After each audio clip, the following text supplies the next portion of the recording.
Good morning, my Teletubby Diamonds. SheilaTruelove here with you this fine Thursday morning. Today we're going to focus on Ecclesiastes chapter 3, verse 4. There is a time to cry and a time to laugh. There is a time to be sad and a time to dance. Sometimes in life we experience heartache. To deny how we feel and attempt to go about our lives as if nothing has happened can be very, very harmful. Jesus Christ, He wants to lead us through the hard times, not around them. He's always prepared to be our comforter, but we must first admit that we need the comfort. There is also a time to surrender our sadness to the Lord and get back up again. Don't stay down. There are some things we cannot simply stop feeling, but we also cannot let them keep us down. We need to embrace our laughing and our dancing again. And just because you're doing that, that does not mean that you're denying the sad times. It means that you are choosing to press forward, knowing that you have God and Christ's love, and that in itself should bring you comfort. Jehovah and Jesus Christ, they recognize that there's a time to laugh and there's a time to cry. And of course, both of these things are important.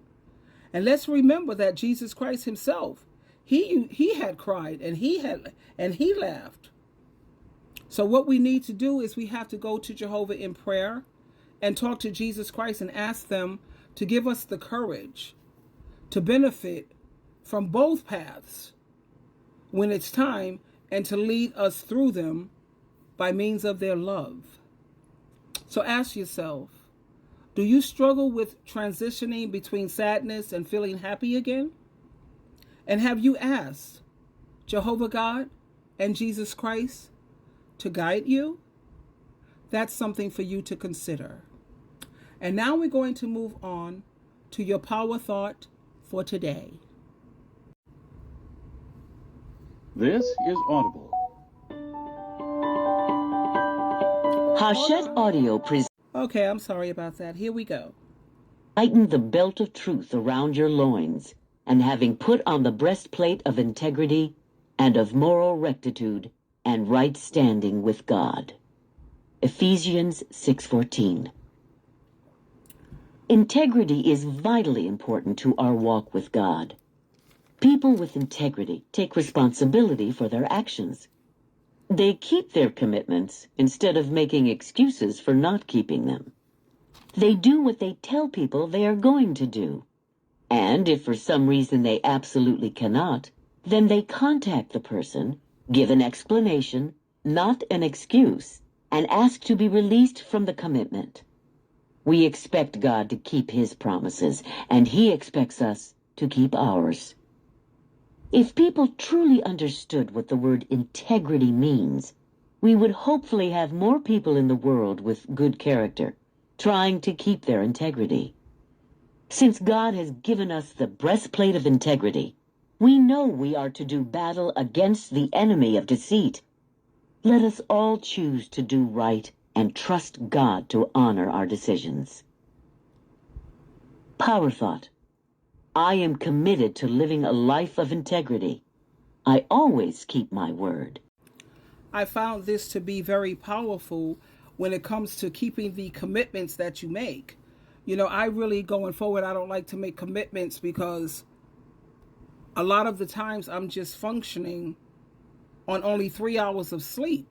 So if I committed myself to do something the next day and I haven't had any sleep the previous night, then that's not going to be great. I don't think I'm going to be good company. But like they say, at least have the decency to call the person and give them an explanation, not an excuse. This is not an excuse. An excuse means it should be excused. I'm giving you an explanation. You know, I'm not going to be a great company right now. And the explanation is, you know, I didn't sleep. So I'm hoping that I have got to learn to be more spontaneous. That's what I realize. You know, like when I wake up in the morning for that day, I see how I feel. Do I feel rest broken? I feel pretty chipper this morning. So yeah, let's plan something for the day. That's how me and my son have been doing things. Even though he comes every Saturday, or we go out on Friday after work. And, however, we just don't put a heavy weight on each other. We'll say, well, let's see how we feel about this, and let's see how we feel for that day. So, because it's one thing that I think we all hate is for someone to make a commitment and then don't follow through. That's not cool. Not at all. Anyway, let me share another power thought with you today. Here we go. My name is Andrew F. Carter, and I'm the lead pastor of Royal City Church here in Inglewood, California, and this is your YouVersion verse of the day. In Psalm chapter 27, verse 4, it says, "One thing I ask from the Lord, this only do I seek, that I may dwell in the house of the Lord all the days of my life, to gaze on the beauty of the Lord and to seek him in his temple." To dwell means to live in his house, and to gaze means to look upon him. To seek means to search him out. You see, David desired his presence more than God's presence. He didn't see God as a genie who was only there to bless him and give him the things that he wanted. David wasn't concerned with what God could do for him. He wanted to be with him.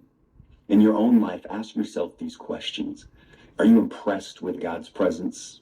Are you satisfied with seeking him, sitting with him, or just being with him? Or are you settling in your relationship by being more focused on what God can do for you than what he can do in you and through you? And that was very nice. So now, how can you invite God's presence into your life today? I can ask God to guide the decisions that I make. I can take time to pause after I read scriptures to consider what God might be teaching me. I can also set aside dedicated time to talk to God. Like I said, I can't even count how many times I pray throughout the day because I'm constantly in prayer. I stay prayed up. And after I pray to Jehovah God, I talk to Jesus Christ. I mean, you would think that I'm schizophrenic and hearing voices, and I'm not. It's just that I have grown to love them, respect them, and I'm in just total awe of Jehovah and his son, Jesus Christ. And that's why I feel so close to them. That doesn't mean that I don't fall short. I never said I was a perfect Christian. I just said I'm a Christian. I'll leave that perfection part up to the Pharisees. And when I do fall, I don't get discouraged. I pick myself up, brush myself off, and I get back on the track, running for that race to the finish line. See, some people, they make mistakes, they slip up, and they just give up, and they beat themselves up to the point where they get so discouraged, and they just, just fall apart. I don't do that. Do I make mistakes? All the time.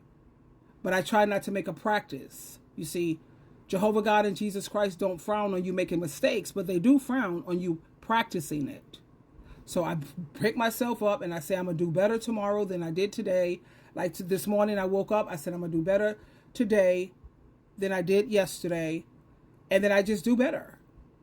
Because you can't get discouraged, because Satan, the devil, loves it when he sees he could do that to you. And now it's time for your Bible trivia questions. Don't forget, fill in the blanks. Okay, your first question. The word of the Lord came to Jonah, son of blank. Second question. Blank was in the belly of the fish for 3 days and 3 nights. Last, Jonah prayed to the Lord his God from the belly of the blank. So let's see how you do, my beautiful diamonds and my Teletubbies. Today is going to be what? An amazing day. Yes, it is. We're going to put that out there, that positive energy. Jehovah loves you. Jesus Christ loves you. And you already know what's up when it comes to SheilaTruelove, which is why I do what I do, because I love you so much. Now go out there and shine. Twinkle, twinkle, twinkle.